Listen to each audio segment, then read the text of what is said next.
Increasing calls tonight to monitor the spread of bird flu. Dairy cows in at least 5 states have now caught the virus, and earlier this week a person in Texas tested positive for bird flu after being exposed to an infected cow. This instance is the first known time a human has caught the virus from a mammal. Whew. With more, we are joined by our Fox 11 medical contributor, Dr. Michael Daignault. Always good to have you. Thank you. So what do we make of the fact that a human has contracted the bird flu from a mammal? How concerning is this? Right, so just a quick background on bird flu. We've known about this since 1996. Then there was the big outbreak in Hong Kong in 1997. And now bird flu is in every state here since the last few years. And so what's concerning, as you mentioned, is that it's previously only been, every human case has been attributed to a bird, like spread from a bird to a human.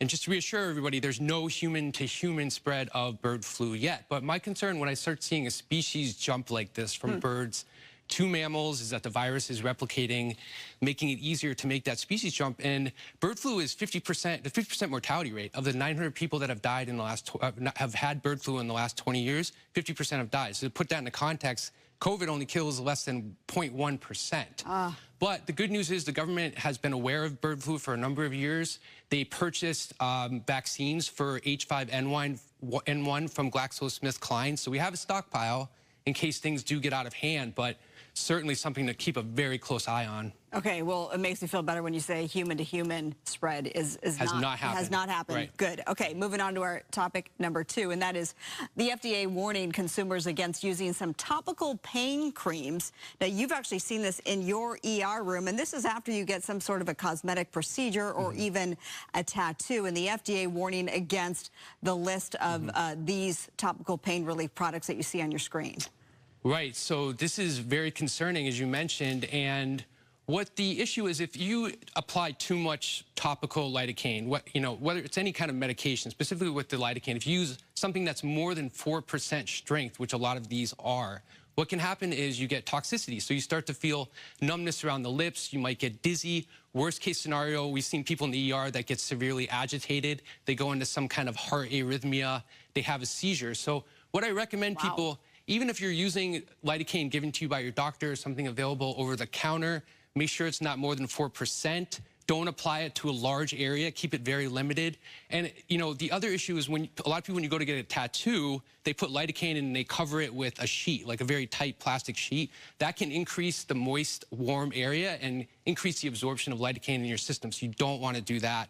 Another option is Voltaren cream. It's a topical pain medication similar to ibuprofen. Might be a better option for some people in this case. Just ask your doctor if you have any potential side effects to that, because that might be a good option to lidocaine. A lot of good information. We have all this, by the way, for you viewers at home on our website, foxla.com, with that complete list of those particular creams that are of concern. Right. Okay, this is interesting. Parents, there's a new survey that says parents struggle with the decision, maybe you're one of them out there, on do I send my kid to school even when they're sick? And a new study found that most parents struggle with this decision. And this is the obvious, not if they're throwing up, vehemently, or it's just if they're sort of on the border. Yeah. What's your advice? Or if you have a fever, obviously. I mean, I think it's just common courtesy. If your kid is sick, doesn't look well, coughing, sneezing, a lot of respiratory virus and droplets in the air, keep them at home.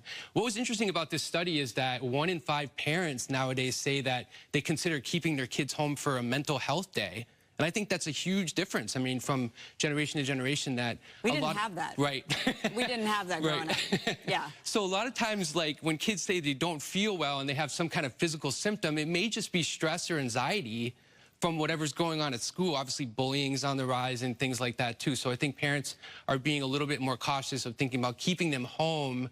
And, in a post-pandemic era as well, people are being more cautious. So I just wish that, schools would be more receptive to when parents keep kids at home, because a lot of times parents come to the ER and, they say, my kid has a fever, they're sick, they get evaluated, they get sent home, and there's always the question, oh, can I get a note? So it almost feels like a lot of the visits to the ER to get that note to excuse them from school. And so it really backs up the ER and urgent cares in some aspects. And so I wish schools would be a little bit more receptive to parents wanting to keep them home, too. I never thought about that. Yeah. Okay. Yeah. 59% of these parents saying that they just determine on it if they think that their child can actually make it through the school day. Right. So it's a judgment call. Yeah. Dr. Daignault, thank you so much. Thank you.